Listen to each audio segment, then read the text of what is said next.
धार्मिक मान्यता के अनुसार गोरखनाथ को गुरु मत्स्येंद्र नाथ का मानस पुत्र भी कहा जाता है, जो भगवान दत्तात्रेय के प्रथम शिष्य भी थे। संत मत्स्येंद्र नाथ जी को 84 महासिद्धों में से एक माना जाता है। गुरु मत्स्येंद्र नाथ जी के सानिध्य में रहकर बाबा गोरखनाथ ने शास्त्र और योग का ज्ञान अर्जित किया था। बाबा गोरखनाथ अपने गुरु और कुछ शिष्यों के साथ प्रायः तीर्थ यात्रा किया करते थे। एक दिन जब वो सभी काशी में प्रवास कर रहे होते हैं, तभी उनके गुरु मत्स्येंद्र नाथ ने तीर्थराज प्रयाग में प्रवास की इच्छा प्रकट की। प्रिय गोरखनाथ, हमने महादेव की नगरी काशी में प्रवास करते हुए अध्यात्म और योग का ज्ञान अर्जित किया है। अब मैं तीर्थराज प्रयागराज में प्रवास की इच्छा रखता हूँ। अतः आज ही हम काशी से प्रयागराज के लिए प्रस्थान करेंगे। गुरुदेव, आपका ये विचार उत्तम है, क्योंकि मोक्षदायिनी माँ गंगा, यमुना और सरस्वती का दिव्य संगम प्रयागराज में ही है। हम वहाँ पहुँचकर अपनी योग साधना आरंभ कर सकते हैं। अवश्य गोरखनाथ। ऐसा कहकर मत्स्येंद्र नाथ गोरखनाथ और अपने कुछ अन्य शिष्यों के साथ पद यात्रा करते हुए काशी से प्रयागराज के लिए प्रस्थान करते हैं और कुछ दिनों की यात्रा के उपरांत सभी प्रयागराज पहुंच जाते हैं। वहां पहुंचकर वो अपनी योग साधना आरंभ करते हैं। जब मत्स्येंद्र नाथ जी योग साधना में लीन थे, तब बाबा गोरखनाथ अपने दो शिष्यों गणनाथ और चटपटनाथ को आदेश देते हैं कि वो दोनों पास के गांव से भिक्षा रूप में भोजन लाएं। प्रिय शिष्य गणनाथ, गुरुदेव अभी ध्यान में लीन है। ध्यान के उपरांत गुरुदेव भोजन ग्रहण करते हैं। अतः आप दोनों गुरुदेव की साधना पूर्ण होने से पहले भोजन का प्रबंध करें। जैसी आपकी आज्ञा गुरुदेव। ऐसा कहकर चटपटनाथ और गणनाथ पास के गांव में भोजन हेतु घर घर जाकर भिक्षा मांगते हैं। परंतु वो दोनों जिस भी घर के द्वार पर जाते, तो उस घर का स्वामी बड़ी सहजता से उन्हें मना कर देता। ये देखकर उन दोनों सन्यासियों को कुछ समझ नहीं आता, आखिर क्यों ग्रामीण उन्हें भिक्षा नहीं दे रहे हैं। जिसके बाद दोनों सन्यासी एक अन्य ग्रामीण के द्वार पर पहुंचकर भिक्षा मांगते हैं। अलख निरंजन, भिक्षाम देहि। बाबा, मुझे क्षमा करें, आज मेरे घर भोजन नहीं बना है, अतः आप किसी अन्य घर से भिक्षा मांग लें। कोई बात नहीं बच्चा, सदा सुखी रहो। आज सभी ग्रामीण भिक्षा देने से क्यों मना कर रहे हैं? ये बात मुझे कुछ समझ नहीं आ रही है। हमें शीघ्र ही इस विषय में पता करना होगा। आखिर सभी ग्रामीण भिक्षा क्यों नहीं दे रहे हैं? हाँ मित्र, मेरे मन में भी यही प्रश्न उठ रहा है। आपस में ऐसी बात करते हुए गणनाथ और चटपटनाथ एक अन्य ग्रामीण के घर भिक्षा मांगने हेतु पहुंच जाते हैं। अलख निरंजन, भिक्षाम देहि। बाबा, हमारे घर में 2 दिनों से चूल्हा ही नहीं जला है, फिर कहाँ से भोजन बनेगा? देखिए, घर के छोटे छोटे बालक भोजन के लिए रो बिलख रहे हैं। बाबा, हमें क्षमा करें। बच्चा, आपसे एक प्रश्न पूछना था। आज हम दोनों जिस किसी के घर गए, हमें यही उत्तर मिला। आखिर क्या कारण है जो आज पूरे गांव में किसी के घर का चूल्हा नहीं जला है? बाबा, हम अनाथ हो गए, क्योंकि प्रयागराज के महान प्रजापालक राजा त्रिविक्रम का स्वर्गवास हो गया। वे अपनी प्रजा को संतान की तरह मानते थे। उनके होते हुए हमें किसी प्रकार का कष्ट नहीं था। अब हमारा क्या होगा? इसी दुख के कारण आज समस्त प्रयाग क्षेत्र में किसी के घर चूल्हा नहीं जला है। सच में राजा त्रिविक्रम बहुत महान प्रजापालक रहे होंगे। देखो, तभी उनकी प्रजा ने अपने राजा की मृत्यु के शोक में अन्न जल का त्याग कर दिया है। चटपटनाथ और गणनाथ अब ये जान चुके थे कि आज किसी भी ग्रामीण के घर से भिक्षा नहीं मिलेगी। वो दोनों बिना भिक्षा लिए अपने गुरु गोरखनाथ के पास पहुंच जाते हैं। परंतु जब बाबा गोरखनाथ उन्हें खाली हाथ आता देखते हैं, तो वो क्रोधित होकर बोलते हैं, आप दोनों ने आने में इतना विलंब क्यों किया? और भिक्षा में मिला भोजन कहाँ है?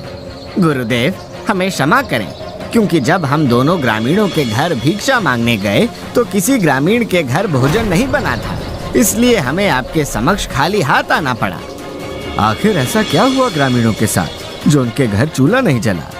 प्रभु, यहाँ के प्रजा पालक राजा त्रिविक्रम का स्वर्गवास हो गया है, जिस कारण समस्त प्रजा शोक संतप्त है और इसलिए उन्होंने अपने प्रिय राजा के शोक में अन्न जल त्याग कर दिया है। प्रभु, हमने ग्रामीणों के मुख से ये कहते हुए सुना है कि जब उनके राजा ही इस संसार में नहीं रहे तो उनके बिना हम लोग भी नहीं जी सकते हैं। इसलिए समस्त ग्रामीणों ने अन्न जल का त्याग कर दिया है ताकि वे सभी अपने प्रिय राजा के साथ परम धाम जा सकें। तभी मत्स्येंद्रनाथ अपनी साधना से चेतन अवस्था में आते हैं और अपने शिष्य गोरखनाथ से कहते हैं, पुत्र गोरखनाथ, राजा त्रिविक्रम वास्तव में प्रजा वत्सल व न्याय प्रिय राजा थे। वे प्रजा को अपनी संतान के समान प्रेम करते थे। फिर भला प्रजा ऐसे राजा को खोने का शोक नहीं करेगी तो क्या करेगी? गुरुदेव, ऐसे प्रजा पालक राजा को आप अपनी शक्ति से पुनर्जीवित कर दीजिए। मुझसे उनकी प्रजा का ये दुख देखा नहीं जा रहा है। गोरखनाथ, मैं राजा त्रिविक्रम को जीवित नहीं कर सकता। गुरुदेव, आखिर क्यों?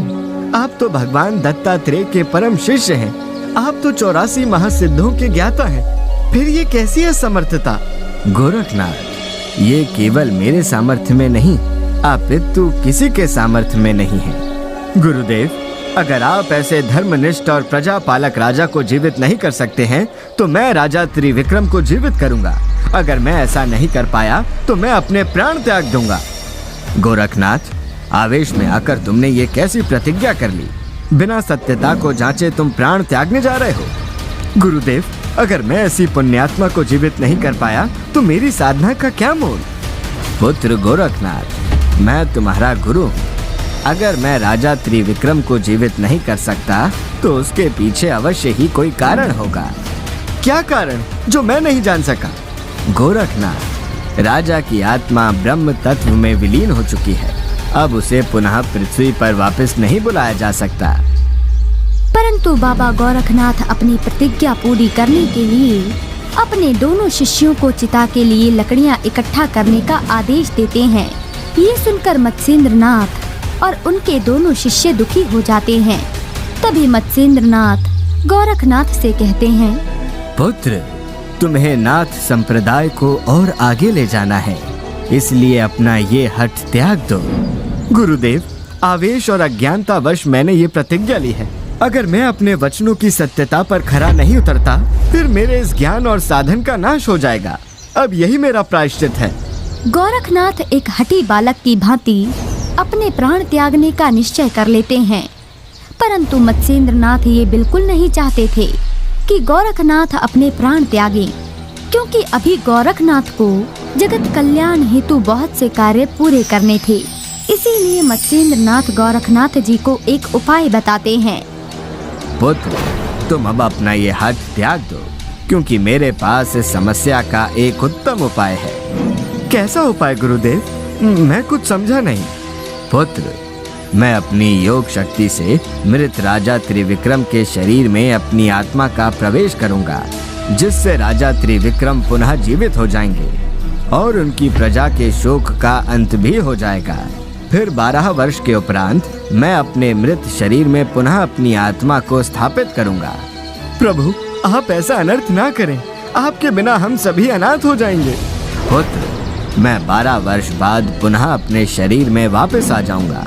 बस तुम्हें मेरे शरीर को 12 वर्ष तक सुरक्षित रखना होगा। और हाँ, इस प्रकार तुम्हारी प्रतिज्ञा की पूर्ति भी हो जाएगी। क्या ऐसा करना उचित होगा? और जब लोग आपके बारे में पूछेंगे फिर उन लोगों को मैं क्या उत्तर दूंगा? गोरखनाथ, हमारे पास कोई अन्य मार्ग शेष नहीं है। और हाँ, अगर कोई पूछे तो कह देना कि गुरुदेव तीर्थ यात्रा पर गए हुए हैं। ऐसा कहकर संत मत्स्येंद्रनाथ अपना शरीर छोड़ देते हैं और अपनी आत्मा को राजा त्रिविक्रम के शरीर में स्थापित कर देते हैं। कुछ ही क्षणों में राजा पुनः जीवित हो जाते हैं। राजा को जीवित देखकर समस्त प्रजा उत्सवमयी हो जाती है। परंतु अब गोरखनाथ के समक्ष ये समस्या थी कि आखिर वो अपने गुरु मत्स्येंद्रनाथ का शरीर कहाँ रखें, जिससे शव को कोई हानि न हो, क्योंकि गोरखनाथ और उनके शिष्य लंबे समय तक एक स्थान पर प्रवास नहीं कर सकते थे, क्योंकि उन्हें माया घेर सकती है। इसीलिए योगियों के विषय में सच ही कहा गया है कि बहती हुई नदी की जलधारा और रमताजोगी कभी एक स्थान पर नहीं रह सकते। प्रिय भक्तों, क्या गोरखनाथ अपने गुरु मत्स्येंद्र नाथ का मृत शरीर किसी सुरक्षित स्थान पर रख पाएंगे, या वीरभद्र मत्स्येंद्र नाथ के मृत शरीर को हानि पहुंचाने का प्रयास करेंगे? ये देखने के लिए इस कहानी का अगला भाग अवश्य देखें।